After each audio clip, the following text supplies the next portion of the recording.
From the capital city of Charleston, West Virginia, this is Inside West Virginia Politics with Mark Curtis.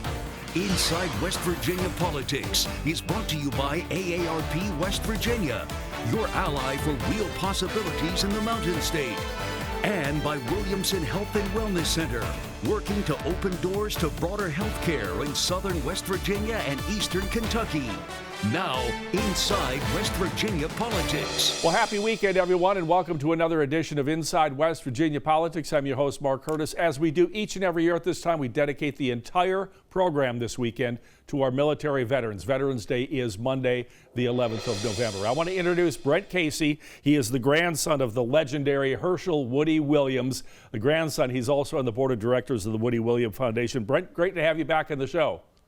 Thank you. It's good to be here with you. Everybody knows Woody's story, but let's talk about the Woody Williams Foundation. What does it do in his memory now that he's gone these 2.5 years? Sure. Well, the Woody Williams Foundation was started by Woody, of course, and my brother and I about 12 years ago. And we started with a mission, and we still continue that mission to recognize, honor, and serve Gold Star families. And of course, most people know those families have lost loved ones in the military. Yeah, I was going to say that. And there have been a lot of them. How many monuments have been put up across the United States at this point? 140. 100. Do we have one in every state now? There's one in every state. We actually accomplished that just before Woody passed. So he knew that when he went home. And we should remind folks, I said everybody knows Woody's story. Not everybody does, but he was the final World War II Medal of Honor recipient from that heroic battle, especially at Iwo Jima, where he fought with my Uncle Barney and a couple of other people I know. And of course, Woody with his flamethrower just decimated the enemy, and that's how we won that battle. Last week was the Ride for Fallen Heroes here from Charleston to Huntington, Senator Manchin leading the way. How important is that to the Gold Star families? Oh, it's fantastic. It's a great fundraiser. It's a great recognition event. The senator has been committed and dedicated to that event for, I think, 10 or 12 years that I know of. So, yeah, it's really important for the West Virginia Gold Star families, and I'm really just proud of Senator Manchin for continuing that effort. Woody was always part of that. He usually was in the front there with his slingshot, but yeah, it's a great event, great thing they do. I want to mention that on this coming Veterans Day, on Monday, November 11th, I got chills when I read this. The Gold Star Memorial Monument in Gainesville, Florida will be dedicated. And I went to graduate school and got my master's degree from the University of Florida and worked in that community for 4 years. It just does my heart good to know that my old college town has a Gold Star Memorial. Absolutely. Yeah, Woody and I were there to break ground for that monument several years back. So yeah, it's real nice to see them bringing that all together now. You know, Woody helped my family in a very personal way. 7 years ago, last month, my daughter, Allie, joined the military without consulting me or my wife, because she said, I knew you guys would try to talk me out of it. And we were really upset and very worried. We were proud of her for wanting to serve her country. So I ran into Woody at the Capitol. I said, Woody, what do we do? My wife and I are beside ourselves. We're scared to death for our daughter. And he looked at me and he shook my hand. He said, Mark, we in the military, we take care of each other. Allie's in good hands. The Army's going to take real good care of her. And I can honestly say 7 years later, she's now a captain. And I'm so proud and I so cherish Woody's advice. Absolutely. Yeah, he was known for having some pretty good advice. That's for sure. That's great. Yeah, you know, it was neat because my dad served in the Navy in World War II and Korea, but he had passed away, and my dad was the first person I would have gone to for advice. And with no older father figure in my life, I went to Woody, and he was amazing. By the way, can they make donations or volunteer for the Woody Williams Foundation? Let me mention the website too, woodywilliams.org. They can, absolutely. Yeah, we continue the mission. Woody left it very clear to us what the mission is and his wish for it to continue and continue to honor the Gold Star families. We've got about 40 monuments still being built that are in progress right now.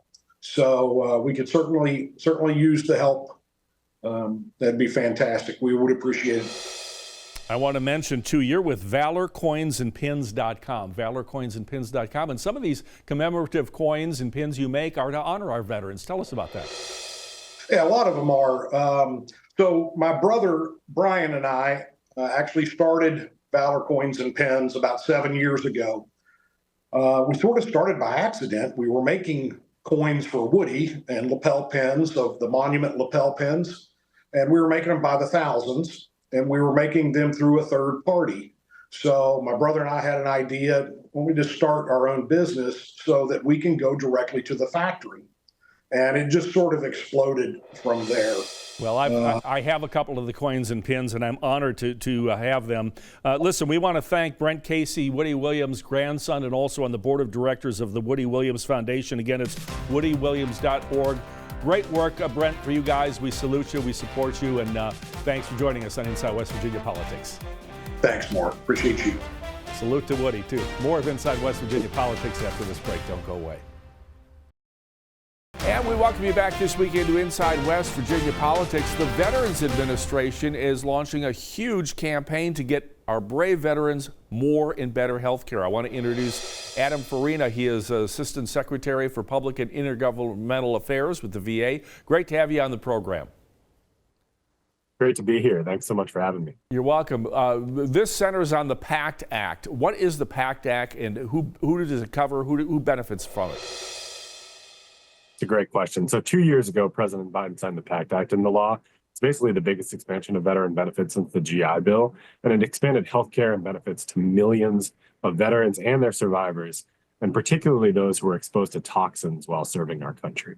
And so what it did was it made all veterans who have served our country and been exposed to toxins eligible for VA health care automatically. And so if you served in Vietnam, if you served in Iraq, if you served in Afghanistan or the Gulf War, or deployed in support of the global war on terror, you can now come to us for low or no cost healthcare for all of your service connected conditions and all of your healthcare needs, from prescriptions to anything else. The PACT Act also made it easier for veterans to get disability compensation, which is monthly benefits for the conditions that followed them home from war. Yeah, usually we think of our veterans being injured, we think of bullets and bombs, but boy, these burn pits have been really threatening. We had Agent Orange back in Vietnam. Talk about this particular type of injury and why it's so important that we finally address it. Absolutely. So, veterans who went and served our country and fought these wars, as you mentioned, there are the physical ailments that come with that. But oftentimes many years later, as a result of breathing in Agent Orange in Vietnam or breathing in burn pits in the more recent wars, they developed health conditions many years later, ranging from cancers to hypertension to you name it. And we want to make sure that veterans are getting the health care and benefits that they deserve and have earned for all of those conditions. And the PACT Act allowed us to do exactly that. And our campaign that we're running right now, which is the largest outreach campaign in VA history, is designed to make sure that every one of those veterans and survivors who are newly eligible for health care and benefits are able to come to VA and get it. Over the years, this is no surprise. Some veterans have complained about the VA healthcare system and they don't like it, and they go elsewhere to non-VA hospitals. Make your pitch. Why should veterans come to the VA or come back to the VA, and why is the healthcare they get there better than anywhere else? Absolutely. So I would say to those veterans, look, this is not your grandfather's VA. It's not your grandmother's VA. VA healthcare outperforms the private sector in just about every metric, from patient satisfaction to wait times to quality metrics. And the most important metric that we look to is veteran trust. We recently did a survey of 440,000 veterans who get their health care from VA, and 92% of those veterans report trusting VA with their care needs. That's not a figure you would see in the private sector. It's not even a number you would see reported in the private sector. And so we're looking to build a VA that provides the very best healthcare in America for veterans, the most affordable healthcare in America for veterans, and we're reaching out to those veterans so they don't have to come to us. We're going to bring VA to them. VA, our top priority is providing you with the care and benefits you deserve, and that's our mission every single day. One of the things I want to underscore is the mental health aspect of VA healthcare. Post-traumatic stress disorder is a real problem in military service. A long time it went untreated or unrecognized as a diagnosis. Now it's critical, and the VA is really front and center in treating PTSD, correct? Absolutely. And I think one of the things there is, our whole job is serving veterans and making and caring for veterans. And veterans who come to VA are proven to do better and live healthier lives, partly because so many of our clinicians are veterans themselves. And so they know how to serve veterans. They know what veterans who are living with post-traumatic stress or any other condition that's more prevalently experienced by veterans. They know what those experiences are. They know how to treat them, and they know how to help. And that's our mission here at VA, help those veterans who have served our country. Well, it's near and dear to my heart. My daughter is presently a captain in the U.S. Army, and she's getting great health care when she needs it. And so I so appreciate what you folks do. I want to thank Adam Farina. He is the Assistant Secretary for Public and Intergovernmental Affairs at the VA. And for more information, just go to va.gov, va.gov. Adam, thank you so much. Thank you so much. We'll have more of Inside West Virginia Politics after this break. Don't go away.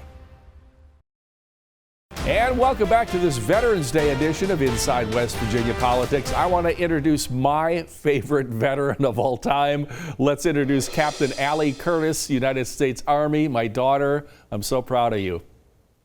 Oh, I am so glad to be here with you, Dad. Well, let's talk about, it occurs to me, we do this every year, we have you on, and the last time you were on, you were in Kosovo. We did a Zoom from Kosovo with you. What was that experience like being deployed?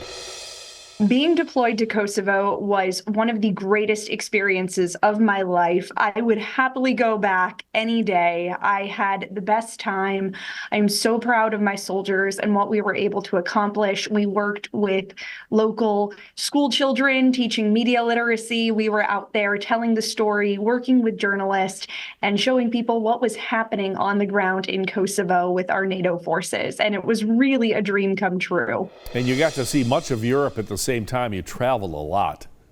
I did. It was fantastic for making connections with people all over the world, and I've been able to travel both while I was deployed and also since then, and being able to see other soldiers and folks that we worked alongside and still have those friendships really shows the interoperability of our military and the strengthening of the alliances that we have. You're doing all of that in the role as the commander of the 110th Public Affairs Detachment.